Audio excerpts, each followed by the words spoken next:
แค่นำของไพ่ใครก็ได้ยินหัวใจหักซาดบ่มีวันสั่นคลอ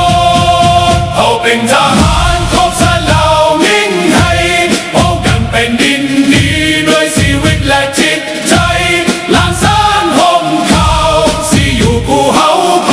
วามพลังเอาไว้เพื่อสลาวเฮืองหงยามสืบมาไกลเฮาบ่เคยถอยยืนหยัดต่อสู้เพื่อคนลาวทุกคนจากผู้สูงลงหาลำคงทุกตารางแผ่นดินเฮาสิหักษาไว้เฮาเป็นทหารของสลาวมิ่งให้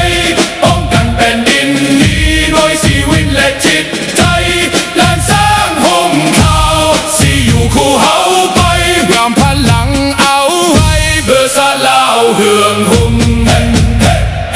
คำสัตย์สาบานยังต้องในใจเกิดเป็นลูกผู้ชายต้องหักษายิ่งให้ถึงสิลำบากหรือมีน้ำตาก็สิยืนหยัดไว้เพื่อลาวของเฮาเฮาเป็นทหารของสลาววิ่งให้ป้องกันแผ่นดินนี้ด้วยชีวิตและจิตใจล้านสร้างห่มเขาสิอยู่คู่เฮาไปบามพลังเอาไว้เพื่อสลาวเฮืองหุ่มเขาเดินไปพร้อมกันทหารลาวเว้นไปยอมไปหูใด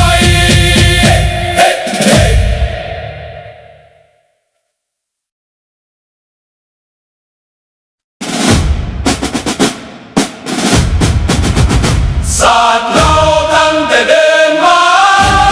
ขึ้นสีหรือสาอยู่ในอาซีศาสตร์เราผูกพันไม่ปีหวังสามัคคีหักห้องกันหักศาสตร์หักประเทศเขาหักเจ้าปกเกตเกษาหักศาสตร์หักศาสตร์สมาแต่บุหารมาหักษาดินแดนบ่ให้ศาสตร์ใครมาล้วนฮาวีอบอุ่นญาติแย่งสิ่งเอาให้คืนเข้ามาลู่วุ่นวายสู้จนตัวตายต้านทานศัตรูสวยเสพสู้เลือดเนื้อเสพเมาฟื้นฟูผู้เอาบรรเทาทุกข์กันหักศาสตร์หักศาสนาแต่บุหารมาหักษาดินแดน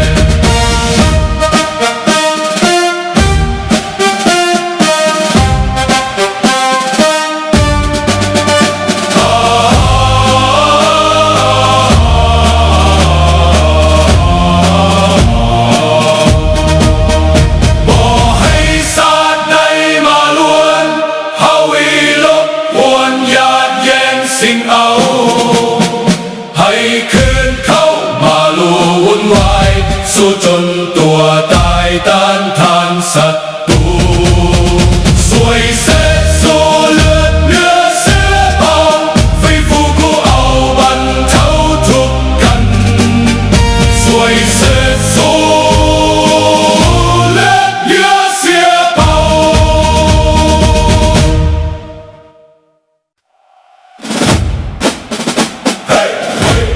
เราเดินไปพร้อมกันเสียงกลองดังสนั่นแผ่นดินลาวเอิ้นหาเราเดินไปพร้อมกันเสียงกลองดังสนั่นแผ่นดินลาวเอิ้นหา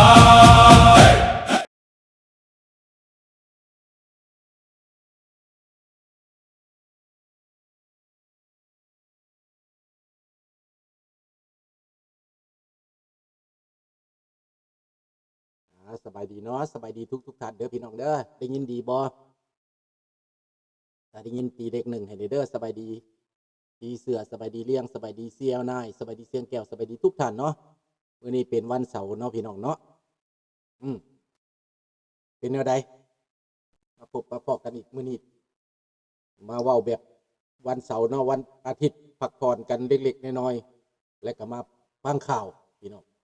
ถ้าได้ยินเสียงตีหนึ่งให้เด้อเพราะบ่แน่ใจว่าเสียงดีบ่บอกเปล่าบ่เนาะมื้อนี้มาเข้ามาผู้ใดยังบ่ทันเข้ามาก็พากันเข้ามาเด้อยินไหวกันเข้ามาสบายดีท่านเรนี่สบายดีบงสุก Good morning ยินดีต้อนรับทุกท่าน Welcome to everyone bienvenue à toutes et à tous สบายดีสวัสดีครับ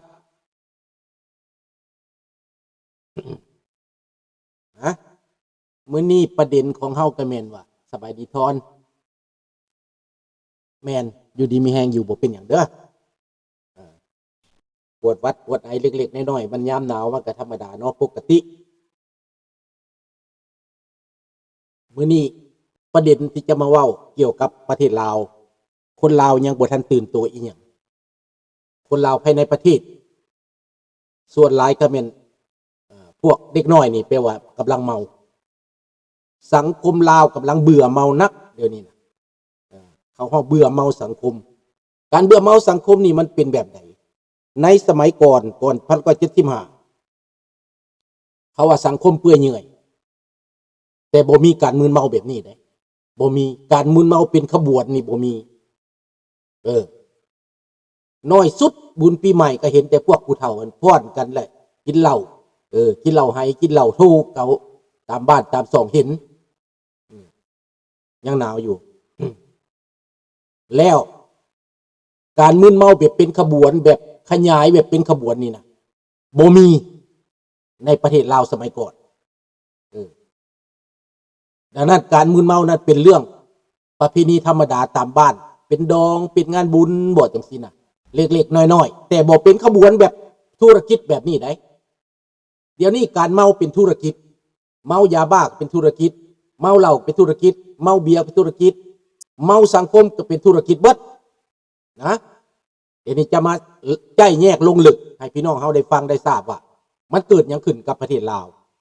ในระบอบการปกครองที่อ้างว่าเป็นสังคมนิยมอ้างว่าเป็นคอมมิวนิสต์ก็ซั่นไปเขาบอกว่าเขาต่อต้านเรื่องสังคมเปื่อยเนื่อยเขาต่อต้านสังคมแม่จ้างนางเลง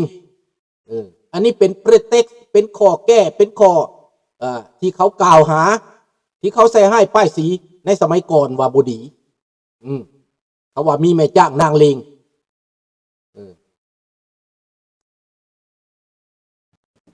มาบัดนี้ประเทศลาวเป็นประเทศที่ตกอยู่ในกรณีนี้นักจนมืดมนอนทการพี่น้องนักจนว่าคนนี้กลายเป็นซื้อขายมนุษย์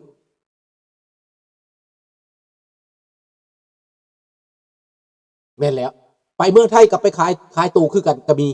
หลายอันนี้สิว่าเรื่องเมืองลาวก่อนเรื่องไปเมืองไทยนี่กับไปขายตู้คือกันบ่แม่นว่าเบิดทุกคนไปเฮ็ดงานเด้ส่วนหนึ่งไปขายตู้ผู้หญิงนี่นะส่วนหนึ่งก็ซื้อไปแบบขายตู้ซื้อไปจ้างไปนั่นแหละเอาแบบจ้างไปแล้วไปอยู่ในวงดนตรีหรือไปอยู่ในวงบาร์หรืออยู่ในวงนวดเพราะว่าจ้างไปมี50อันนี้นะพวกใดงามๆเนี่ยเพราะว่าตกเป็นเหยื่อหมดส่วนหลายจะตกเป็นเหยื่อ